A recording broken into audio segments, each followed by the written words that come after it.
ഇനി ഇടുക്കി ജില്ലയിലേക്ക് പോയി കഴിഞ്ഞാൽ മലയോര ജില്ലകളിൽ ഉൾപ്പെടെ ഇടവിട്ട ശക്തമായ മഴ ഇപ്പോൾ പെയ്യുന്നു എന്ന് അറിയാൻ കഴിയുന്നത്. നിലവിൽ മഴക്കെടുതികൾ ഒന്നും റിപ്പോർട്ട് ചെയ്യപ്പെട്ടിട്ടില്ല. എന്താണ് ജില്ലയിലെ സ്ഥിതി എന്നടക്കം നോക്കാം. തൊടുപുഴയിൽ നിന്നും ജെനസ് രാജു വിവരങ്ങൾ നൽകാൻ ചേരുന്നുണ്ട്. ജെയിൻ, ഇപ്പോൾ ജില്ലയിൽ ഏതൊക്കെ പ്രദേശങ്ങളിൽ മഴയുണ്ട്?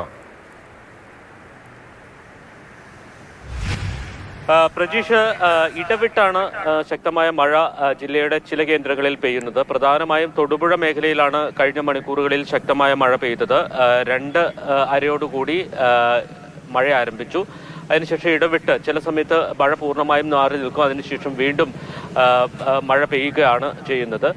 രാവിലെ മുതൽ വളരെ തെളിഞ്ഞ കാലാവസ്ഥയായിരുന്നു, നല്ല വെയിലായിരുന്നു എന്ന് തന്നെ പറയേണ്ടി വരും. പക്ഷേ ഉച്ചയ്ക്ക് ശേഷമാണ് മഴ ഇപ്പോൾ ശക്തി പ്രാപിച്ചിരിക്കുന്നത്.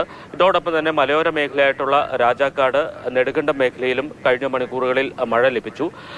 വാഗമൺ, ഏലപ്പാറ, ഉപ്പുതറ മേഖലയിൽ നേരിയ മഴയുണ്ട് എന്ന് അവിടെ നിന്ന് വിവരം ലഭ്യമാകുന്നുണ്ട്. കുമളി മേഖലയിലും ചെറിയ ചാറ്റൽ മഴ ലഭിച്ചിരുന്നു. വരും മണിക്കൂറുകളിൽ ഒരുപക്ഷെ മഴ ശക്തി പ്രാപിക്കാനുള്ള സാധ്യതയുണ്ട്.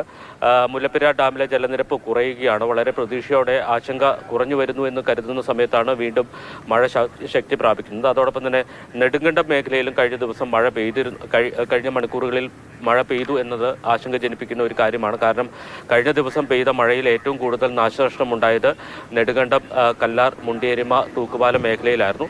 അവിടെ കൂടുതൽ മഴ പെയ്താൽ ആ പ്രദേശത്തുള്ള ആളുകളെ സംബന്ധിച്ച് ആശങ്ക ഉണ്ടാക്കുന്ന ഒരു കാര്യമാണ്. കാരണം പല വീടുകളിലും വെള്ളം കയറി ആ വെള്ളം ഇറങ്ങിയതിന് ശേഷം വീടുകൾ വൃത്തിയാക്കുന്ന ജോലി പൂർത്തിയായിട്ടില്ല. മറ്റ് അനിഷ്ട സംഭവങ്ങളൊന്നും ഇതുവരെ റിപ്പോർട്ട് ചെയ്യപ്പെട്ടിട്ടില്ല. 7 ഡാമുകൾ ജില്ലയിൽ തുറന്ന് ഇരിക്കുക തന്നെയാണ്. ഇടുക്കി ഡാമിന്റെ കാര്യത്തിൽ ജെനസ് രാജു നൽകിയത്.